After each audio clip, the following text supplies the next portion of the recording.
नमस्कार, मैं सुनिधि। डीडी बिहार देख रहे आप सभी दर्शकों का स्वागत है आपके अपने कार्यक्रम उड़ान में।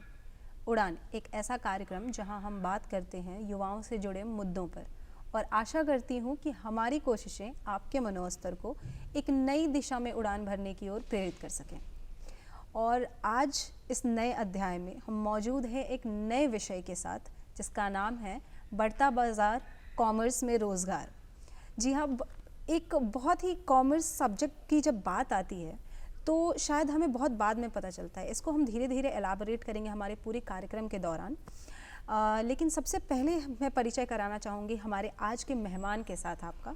तो आज हमारे साथ जो हमारे मेहमान मौजूद हैं उनका नाम है नीरज कुमार सिन्हा जी, जो कि कॉमर्स की टीचर है पिछले 27 सालों से। तो बहुत बहुत स्वागत है नीरज जी आपका आज के हमारे इस कार्यक्रम में। नमस्कार, हमारे सभी डीडी बिहार के दर्शकों को दिल से हार्दिक स्वागत। तो आज हम लोग बैठे हैं स्पेशली कॉमर्स के बारे में जानने के लिए, और ख़ासकर अभी के समय में हमारे बच्चों का 10th का बोर्ड एग्ज़ाम हुआ है, 12th बोर्ड हुआ है। तो ख़ासकर 10th वाले बच्चों के लिए कॉमर्स क्या लेना, कितना फ़ायदेमंद होगा, हम ये आज सभी अपने बच्चों को शेयर करेंगे इसके बारे में। जी धन्यवाद नीरज जी। और जैसा कि मैंने शुरुआत में कहा कि कॉमर्स सब्जेक्ट की जब बात आती है तो शायद बहुत सारे स्टूडेंट्स होते हैं। मैं उनकी बात नहीं कर रही जो जिन्होंने ग्रेजुएशन कर लिया है, जो ऑलरेडी बहुत सारे साल मतलब 12th के बाद पढ़ाई कर लिया है, बट मैं उनकी बात कर रही हूँ जो स्टूडेंट्स अभी भी 10th में है, 11th में है या 12th में है। क्योंकि अगर अपनी ही बात करूँ तो आई थिंक ग्रेजुएशन के फर्स्ट ईयर तक अगर मुझे कोई बोलता था दैट मैंने कॉमर्स लिया है तो मुझे समझ नहीं आता था कि कॉमर्स में क्या होता है, क्या जॉब्स होते हैं, क्या पढ़ाई होती है, क्या सब्जेक्ट इम्पॉर्टेंट होता है। तो जो अवेयरनेस है और इन्फॉर्मेशन है वो बहुत ही ज़्यादा ज़रूरी है स्टूडेंट्स के लिए, क्योंकि 10th और 12th क्लास तक के बच्चों को के दिमाग में सबसे ज़्यादा टारगेटेड यही होता है कि या तो मेडिकल करना है या इंजीनियरिंग करनी है या बहुत ज़्यादा आर्ट्स का पता होता है। बट बच्चों को और भी विषय हैं, जैसे कॉमर्स भी है और भी बहुत सारे विषय हैं जो वो आगे चल के अडाप्ट कर सकते हैं, चूज़ कर सकते हैं। इसको जो बताने की जिम्मेदारी है, ये जो इन्फॉर्मेशन है वो देना किसका दायित्व बनता है, उसके ऊपर अभी बात करेंगे। तो नीरज जी, जैसे कि मैंने बोला कि 10th 11th 12th के बच्चों को नहीं पता होता है कि मेडिकल और इंजीनियरिंग के अलावे भी क्या सब्जेक्ट्स हैं, उनके क्या बेनिफिट्स हैं, उसमें क्या सब्जेक्ट्स होते हैं। तो ये किसकी रिस्पॉन्सिबिलिटी बनती है कि बच्चों को अवेयर कराया जाए? देखिए, ये रिस्पॉन्सिबिलिटी दो बंदे की है। एक, जहाँ बच्चे बचपन से शिक्षा लेते हैं वहाँ के शिक्षक की आवश्यकता है कि बच्चों का कैरियर किस ओर जाए। दूसरी, हमारे जो बच्चों के गार्जियंस हैं उन्हें भी इस बात की जानकारी होनी चाहिए। तो हमारे बिहार में अगर देखा जाए तो कॉमर्स के बारे में लोग अभी भी जागरूकता नहीं है। जागरूकता नहीं होने के कारण ये है कि लोग, पुराने ज़माने के लोग आते जा रहे हैं और बस उन्हें दो ही चीज़ चाहिए, हमारा बच्चा 10th पास कर गया, अच्छे मार्क्स आ गए तो भाई वो साइंस करेगा या साइंस में इंजीनियरिंग बनेगा या मेडिकल में जाएगा। बट कॉमर्स एक ऐसा सब्जेक्ट है जहां आप हंसते हंसते आप पढ़ाई भी कर सकते हो और कम पैसे में पढ़ाई कर सकते हो, कम पैसे में अपने लाइफ को सेटलमेंट कर सकते हो। कॉमर्स और साइंस में डिफरेंसेस ये है कि साइंस वाले बच्चे लाइफ टाइम एम्प्लॉय ही बनेंगे, बट कॉमर्स के बच्चे एम्प्लॉयर बनेंगे। वो खुद अपना काम, एंटरप्रेन्योर कुछ कर सकते हैं, कुछ नया रोजगार ढूंढ सकते हैं। जी, ये कॉमर्स के बच्चों के फायदेमंद। जी। तो कॉमर्स सब्जेक्ट लेने के फ़ायदे क्या है वो अभी हमने सर से जाना है। तो अभी ये बस शुरुआत है और आगे आगे इसके कॉमर्स सब्जेक्ट के कोर्स के बहुत सारे एस्पेक्ट्स हैं, उन सारे एस्पेक्ट्स पे हम बात करेंगे। तो सर अभी अगर, क्योंकि हम बिहार के प्लेटफॉर्म से, चैनल से बात कर रहे हैं, तो बिहार की अगर बात करें पर्टिकुलरली तो कॉमर्स में जो बच्चों को जानकारी नहीं है, जो नॉलेज नहीं है कि कॉमर्स सब्जेक्ट में क्या है नहीं है, तो ये सिर्फ मतलब हर जगह पूरे इंडिया में है ऐसा, या फिर मतलब बिहार में, अपने बिहार में भी कुछ कमियां हैं? नहीं, बिहार में ही स्पेशली है। जी अगर बिहार से सटे हम चले जाए झारखंड में, जी या आप लोग को पता होगा जितनी भी मेट्रो सिटीज़ है वहाँ के बच्चे 70% बच्चे कॉमर्स लेते हैं, वहाँ साइंस कम बच्चे लेते हैं, आर्ट्स तो कॉमन सभी जगह। जी क्यों? क्योंकि कॉमर्स, मैंने पहले ही बताया, कॉमर्स एक ऐसा सब्जेक्ट है जहाँ बच्चों को माइंड जो डेवलप करता है कुछ एक्स्ट्रा ऑर्डिनरी, कुछ अपना करने के लिए। जी बट हमारे बिहार में कुछ कमी है, हमारे शिक्षक की भी कमी है। शिक्षक की कमी कहाँ पे है? तो वो उस शिक्षक, जो शिक्षक 10th तक के अपने बच्चों को गाइडलाइन करते हैं, उन्हें भी एग्जैक्ट कॉमर्स के बारे में जानकारी नहीं है।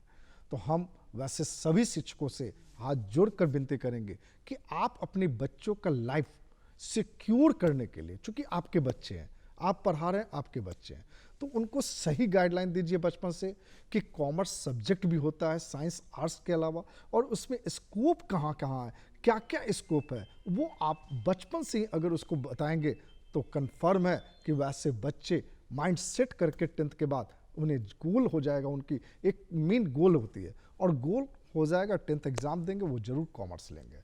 जी तो अभी तक हमने ये जाना है दैट बिहार में बेसिकली हम लोग बहुत ज़्यादा ट्रेंड फॉलो करते जा रहे हैं, जैसे या तो आईएएस की एग्जामिनेशन क्लियर करनी है, या नीट की एग्जामिनेशन क्लियर करनी है, या आईआईटी की एग्जामिनेशन क्लियर करनी है। बट ये दो लोगों की रिस्पॉन्सिबिलिटी बनती है, एक तो हमारे स्कूल और स्कूल में जो टीचर्स होते हैं, दूसरे हमारे पेरेंट्स, कि ना सिर्फ बच्चों को किसी एक सब्जेक्ट या कोर्सेज के बारे में जानकारी अवेलेबल कराएं, बल्कि उन्हें फ्री छोड़ें हर एक सब्जेक्ट्स को ट्राई करने के लिए। वो जिस भी सब्जेक्ट, जिस भी कोर्स में वो चाहते हैं कि वो ज़्यादा इनपुट दे पा रहे हैं, वो उस कोर्स को लेके आगे बढ़ें। तो ये हमारे पेरेंट्स और हमारे स्कूल टीचर्स की जिम्मेदारी होती है 10th 11th 12th तक के बच्चों के लिए।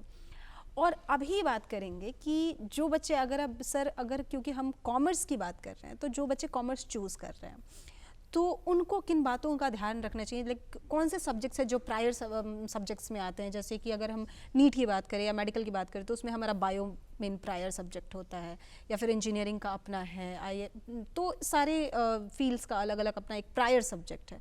कॉमर्स के लिए क्या है? देखिए, मेनली कॉमर्स में जब बच्चे 11th 12th में आते हैं तो उनका मेनली सब्जेक्ट से रिलेटेड 3 सब्जेक्ट होता है, एक अकाउंटेंसी, एक इकोनॉमिक्स और एक बिजनेस स्टडीज़।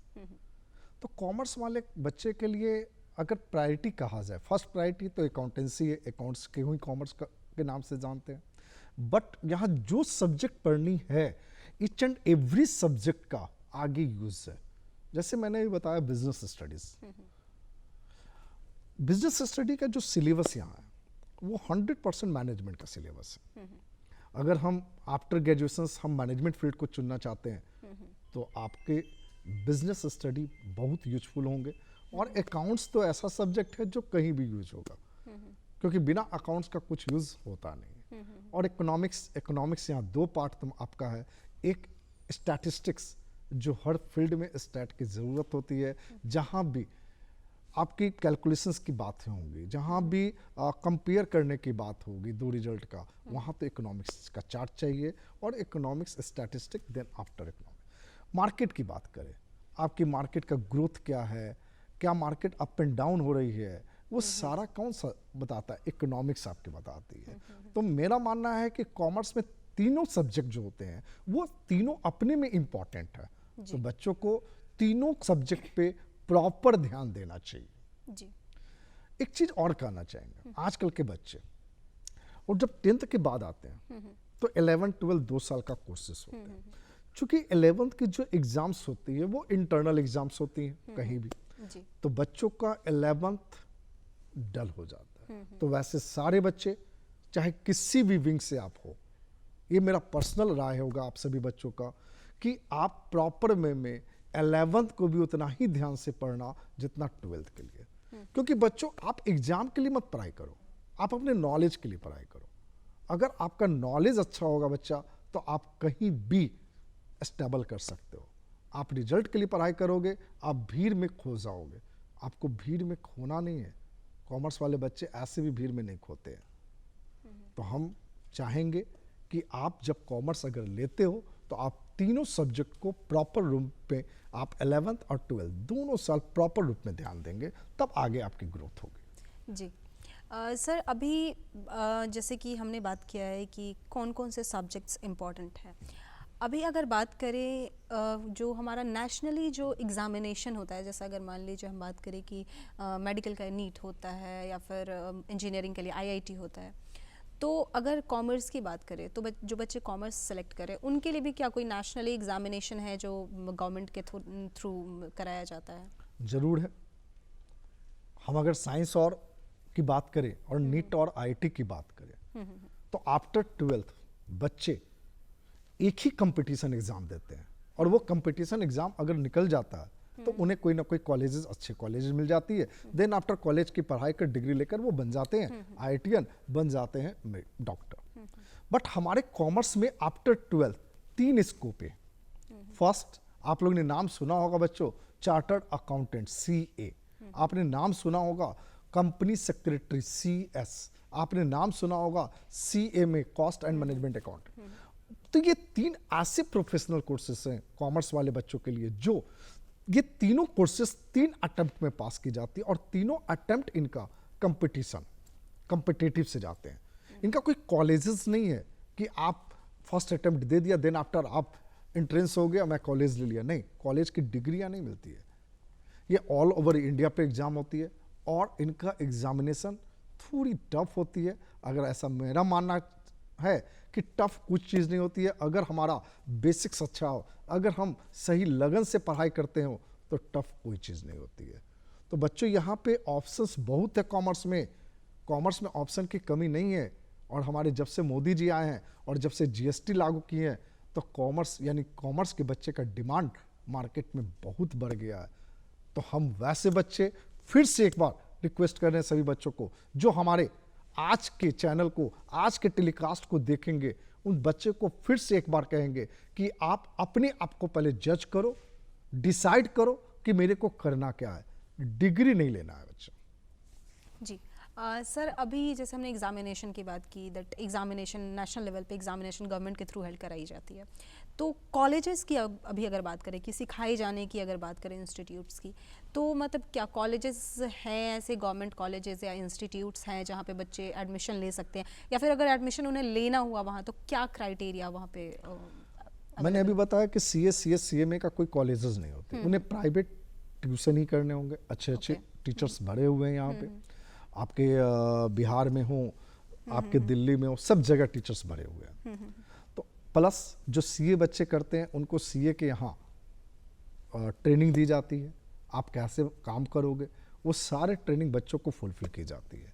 अगर वो बच्चे सही मायने में ट्रेनिंग कर लेते हैं तो बच्चे अगर बाई द वे किसी कारण बस सीए नहीं निकाल पाते हैं तो वो ट्रेनिंग करने के बाद भी वो एंटरप्रेन्योर बन सकते हैं, और आज के डेट में आसानी पूर्वक अच्छा पैसा वो अर्न कर सकते हैं। सर अभी एक जैसे मैं कॉमर्स के बारे में जब भी थोड़ा बहुत देख रही थी तो मुझे एक चीज़ पता चली, जैसे हमारे जो एग्ज़ामिनेशन होते हैं कोई भी नेशनल लेवल पे जो एग्ज़ामिनेशन हेल्ड होती है, जैसे अगर आईआईटी की बात करें या नीट की बात करें, तो वहाँ पर रिजर्वेशन का कॉन्सेप्ट है जिसको लेके बहुत सारे बच्चों में द्वंद्व भी है, बहुत सारी बातें भी हैं, वो तो खैर सर चलता रहेगा। बट ये जो आपका कॉमर्स में जो सीए का जो आपने एग्ज़ामिनेशन बोला, जो भी कॉम्पिटिटिव एग्ज़ामिनेशन की बात की, इसमें रिजर्वेशन नहीं है।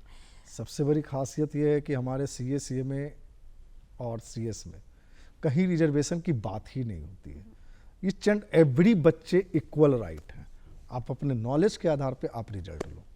यही एक ऐसा फील्ड है जहां रिजर्वेशन 0 है, चाहे आप कहीं से आओ।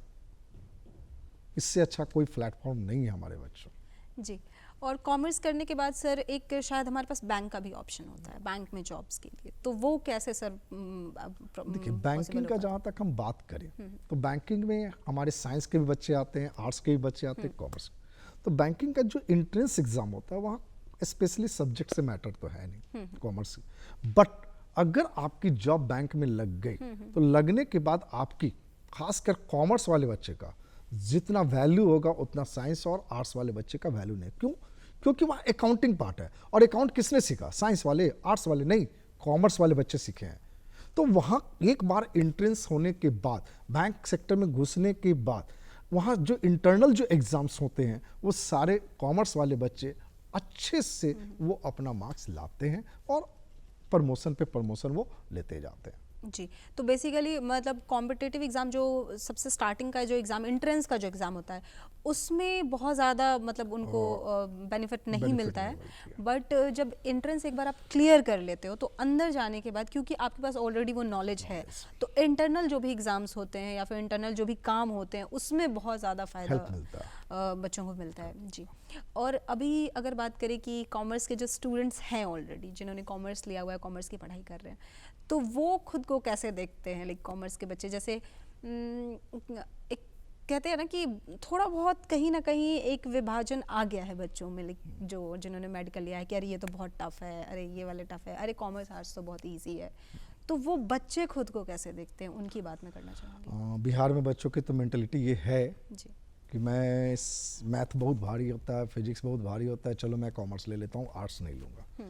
बट बेसिकली जो भी बच्चे जब कॉमर्स लेते हैं तो लेने के बाद उनको पता चलता है कि नहीं, जितना हार्ड साइंस है, जितना हार्ड कॉमर्स है, जितना हार्ड आर्ट्स है, सब्जेक्ट कोई इजी नहीं होता है। आप ये अगर माइंड सेट करके रखे हुए हो कि नहीं साइंस ज़्यादा हार्ड होता है एक्सेप्ट कॉमर्स, एक्सेप्ट आर्ट्स, ये मानना आपका गलत है।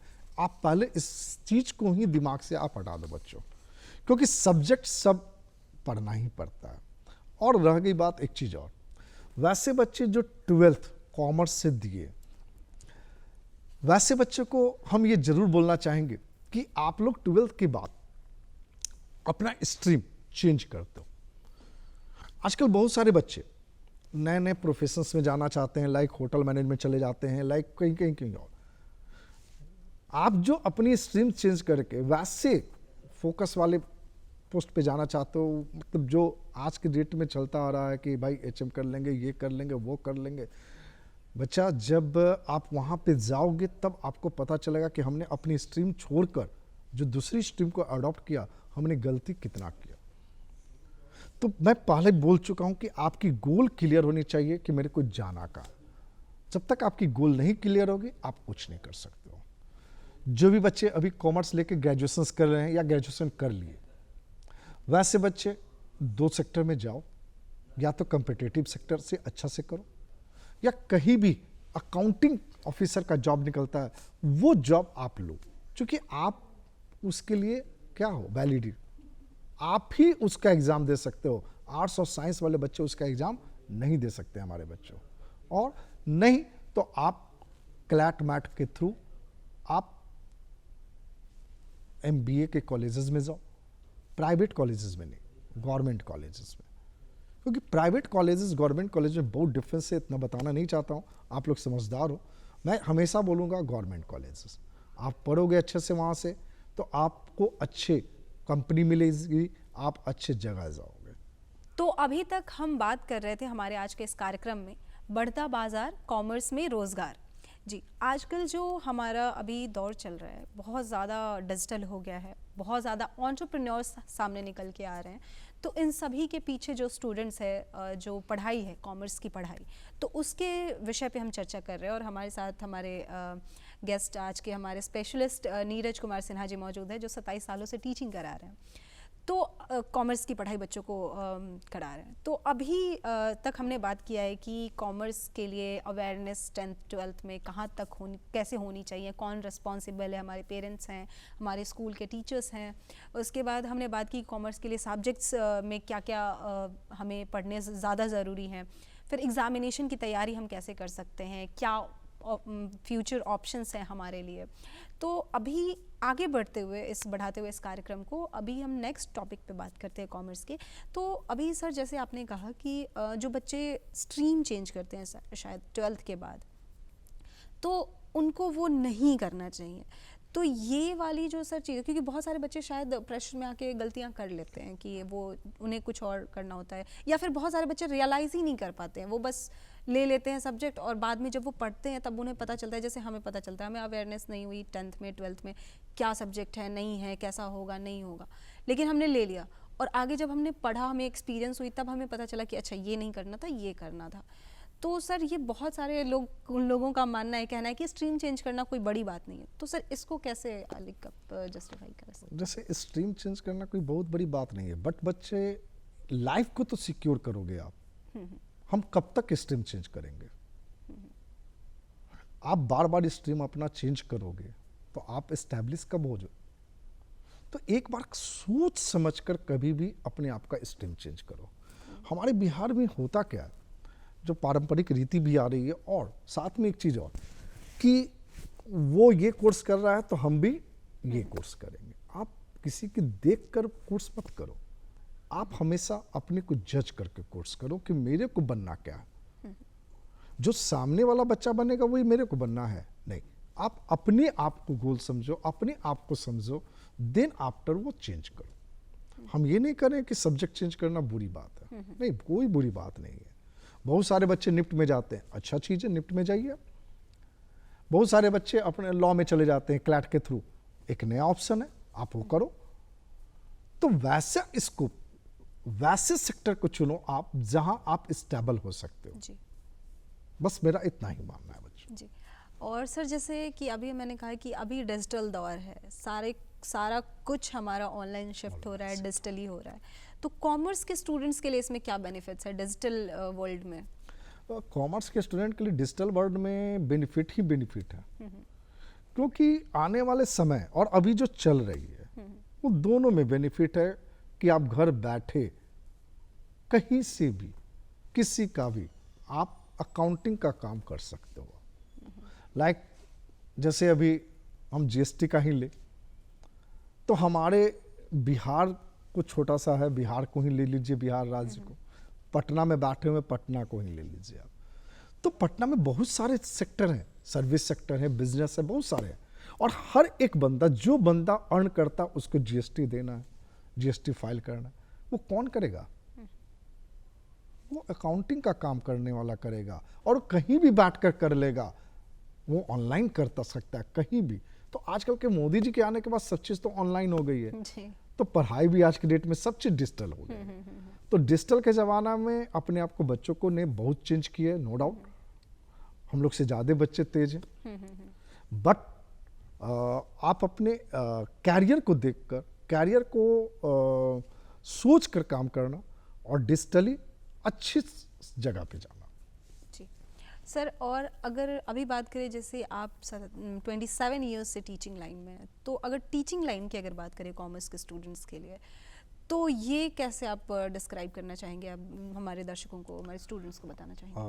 पहले तो मैम ये बताना चाहेंगे कि आजकल के बच्चे जो हैं वो, उनका सबसे लास्ट ऑप्शन होता है कि हमें टीचिंग सेक्टर में जाना है। हाँ, बट हम तो कहेंगे कि जितना रॉयल जॉब टीचिंग लाइन का है, टीचिंग सेक्टर का, अगर आप अच्छे टीचर बनना चाहते हो तो उससे अच्छा रॉयल जॉब नहीं है लाइफ में।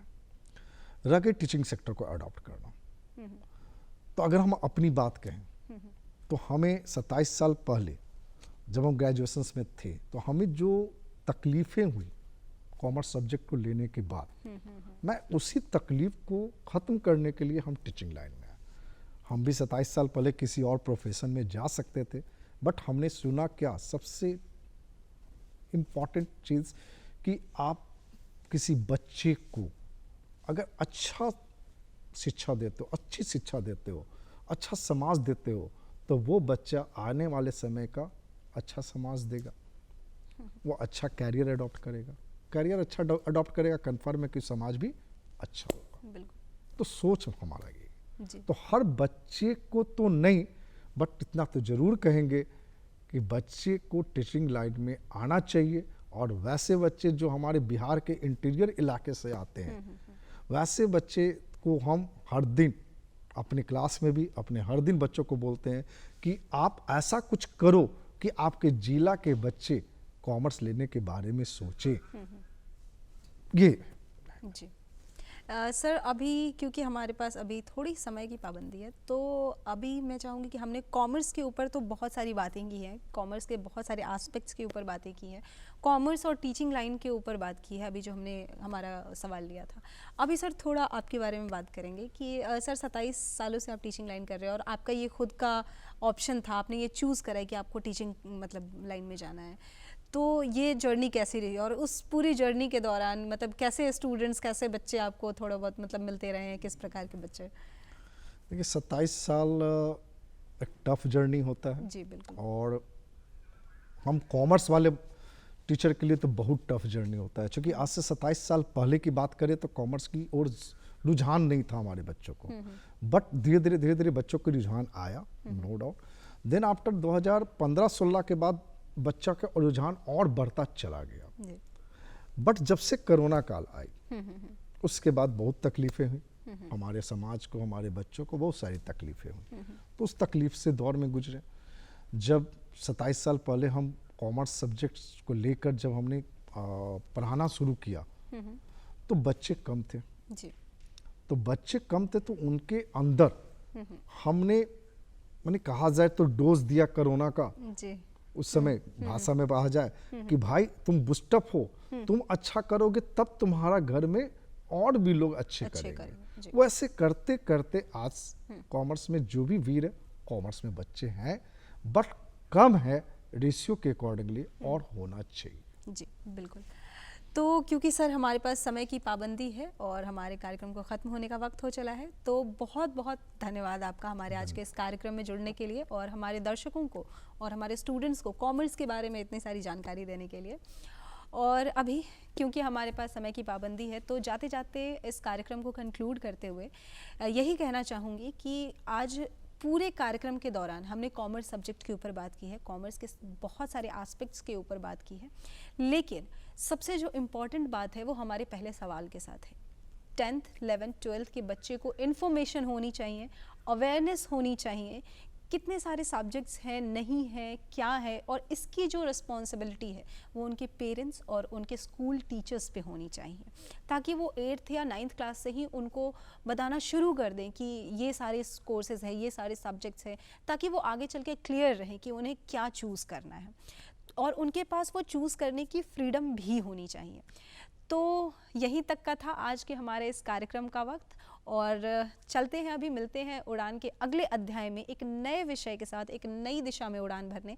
तब तक के लिए हंसते रहिए, मुस्कुराते रहिए और देखते रहिए डीडी बिहार। धन्यवाद।